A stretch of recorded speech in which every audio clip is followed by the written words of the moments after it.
I want to just play this clip of Daniel Ellsberg on Democracy Now! At the extradition hearing for Julian Assange, because I think this is important. And, we can preface all this stuff about Assange, like you don't have to agree with his politics. I don't. You don't even have to trust his politics. I don't trust his politics either. The fact of the matter is the context of this case is something where it's like the imperial powers trying to condition our media environment and the playing field with who's a journalist and who's not a journalist. That's the important factor here. It's not your feelings about Assange. So here's Ellsberg on, where's my Zoom at? Ellsberg on Democracy Now! Earlier today. The American press has remained in kind of a state of denial for 40 years, really, since my case, that the Espionage Act has wording in it that could be aimed directly at them, at the journalists and publishers, although until this case, it hasn't done so. So now the American press is staring right down the barrel at the use of the Espionage Act against American journalists and publishers for doing journalism, for doing what they do best, at their best every day, of getting information that the government doesn't want known to the public because of their wrongdoing, their lies, their crimes, whatever. There's a lot of those. And that's what is mainly the secrecy system is intended to protect indefinitely. Now, it's not only American journalists here, although the American First Amendment, the core of our form of government, I would say, is at stake at this right now and is being attacked. Actually, if Julian is extradited, as I say, as you said, it will lead to prosecution here and probably conviction, and he will be the first journalist and publisher, but not the last. New York Times probably won't be the second either. It might be the third or the fourth, and you, Amy, as well. So everybody has a stake in this. Meanwhile, if Julian is extradited to the United States to face these charges for doing the journalism that he has, the charges that are made against him, no journalist in the world is safe from life imprisonment in the United States of America. So the stakes here are enormous. And for freedom of the press anywhere, ours is far from perfect. Other places have less, a few have more. But the possibility of freedom of the press and thus of democracy is at stake all over the world in this. That sounds almost certainly like hyperbole, and it isn't. So Ellsberg there, I think, with a mic drop. Right. It's an important case. And, like you said, it doesn't matter what your feelings are on Assange either. And I just want to add also that regardless of what he said in a personal capacity that you disagree with, he's definitely been very partisan in terms of his own personal opinions out there on his Twitter feed when he was tweeting and all that.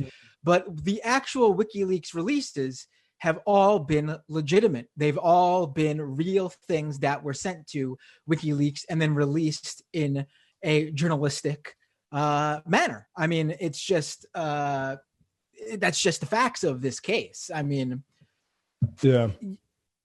Also, I just want to say that anyone who has a bookcase behind them for their Zoom webcamming, they need to step it up because Daniel Ellsberg has the most insane bookshelving, bookcase, whatever I've ever seen behind him. Just a mass number of books. Yeah. His Zoom background. Just everyone's got to step it up. I do agree. I think I referenced briefly, and I don't want to dwell too much on about it because what I said that is not the important thing about Assange to litigate his failures. I think I said yesterday, who has this view from nowhere, or not view from nowhere, but the Democrats, Republicans are equal view in politics who has changed the world. And the answer really is Julian Assange. And it's been unhelpful, I think. I read this In Defense of Assange by Tariq Ali. And there's an early essay in it. It's a collection of essays. I think Tariq Ali is the editor. I might be wrong about that. But the early essay is regardless of what you think about Assange, being dumb about the election, that's not the important point, right? just because he might be able to downplay the difference between the GOP and the Democrats. That's what pissed a lot of people off. And that essay had to spend a lot of time defending him from that. And also, and I think it did a good job and, stressed the things we also stressed. There's also the 2009 ClimateGate thing, which is entirely de-emphasized, I think for good reason, because it was, I think that when you do have this sort of view from nowhere and aren't an overtly ideological leaking organization, you'll publish like ClimateGate emails. And I think that was a thing that I wouldn't have done if I was a leak organization. But with all that stuff aside, like what's happening here and the reason it's happening for is to attack the First Amendment and make it easier to keep things under covers, keep secrets under wraps. That end of story, nothing else matters. Right. Absolutely. And also the way they're trying to get him too. The roundabout way they're trying to get Assange on this is also stunning, to be quite frank, because I mean, they'll I believe yesterday it was one of the things brought up to defend Assange was the amount of years that the U.S. is looking to put him in jail. And the U.S. in response was just like, no, we're not going to look for anything more than 10 years, promise. I mean, 10 years is still a lot, but also, can you believe them? I believe they're actually, the belief from any sensible point of view is they're looking for 100 plus years. Certainly 175, enough, I think. Whatever the number is, the number would be the equivalent to life for someone of Assange's age. Exactly. I like, okay, I do think it matters what the content of his reporting was.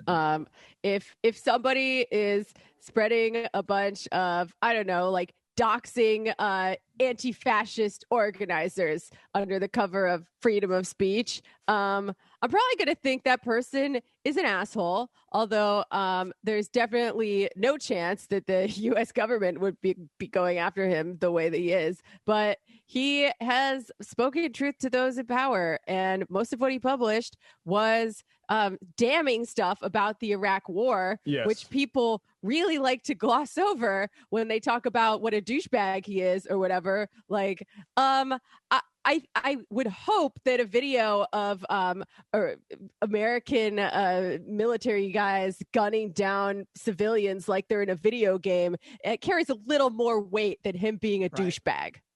Right. Yeah, I mean, I forget what the original that disclosure's name was, but yeah, WikiLeaks has done a lot of great work for journalism. A lot of journalism had made won awards based off of things that they've leaked. Absolutely, and that does need to be stressed more than my quibbles about the ClimateGate thing, right? Like, absolutely. Oh, and he went after the DNC. Too bad, they're evil too. I don't care. That's good that he did that. Yeah, I mean, I think in the context, I mean, I agreed with like Splinter's choice to, publish stories based on those articles. I think that you do need to be contextualized in the context of like, I think it's always good to stress that it's better to not have the GOP in power. But nonetheless, as far as like, we also need a glossary. Cheese means boys, sauce means girls. Also, the government's not really going after him because of the DNC leaks. They're going after him because of the leaks that Chelsea Manning provided them with. That's the leaks that's caused this whole thing. That's why the Obama administration wanted Assange, and that's why the Trump administration wants him. I mean, that's the facts. Yeah. If you thought what Chelsea Manning found and made public isn't the problem, if you think that's good, then you have to understand WikiLeaks' role in that. Yeah. I would say the reason a lot of liberals don't like him, though, is because of the DNC stuff. Oh, yeah, I mean, I again, like, I think for a lot of people, I understand that, right? Like, right. I totally get it. But I don't separate the two. Let me just say, I don't think that he threw the election. I always will stress the Obamacare premiums and that stuff, right? But I understand people's perception of like, yeah, not super helpful. Like, and where the F were the GOP emails, right? Like, I understand people that have perceptions and attitudes based on Trump winning. I think if Trump would have lost, like, Assange would have, I mean, I don't believe Hillary would have pardoned him at all. I think like he'd be still up, have been psychologically tortured this entire time. But like for him, like, yeah, it's probably no difference. But like for most Americans, I understand why that state of affairs poisoned their attitudes against him. And I think it's a shame, really, right? Because this is too important to be caught up in, wanting Hillary to have been president. Right, which makes the whole situation really perfect for the Trump administration to do this during. Yeah, I mean, it'd be yeah.